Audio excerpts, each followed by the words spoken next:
You searched how to buy shares of Gestamp Automocion, a multinational automotive components company.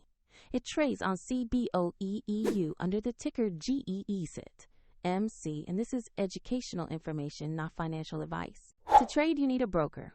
We use eToro as an example to show the steps. After signing up, you will need to verify your account, typically with an ID, and add funds before buying. Use the platform search and type the ticker GEST.MC to locate the correct Gestamp Automocion listing.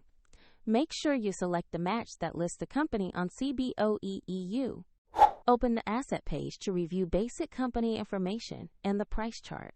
Confirm the company name and ticker to ensure this is the correct stock. Click Invest, enter the amount you want to buy, then carefully review and confirm your order before submitting. If the market is closed, the order may be queued until it opens, and if you lack funds, the platform will prompt you to add them before final confirmation. Your new position will appear in your portfolio, where you can monitor it over time. A link to eToro is available in the description if you want to explore the platform further.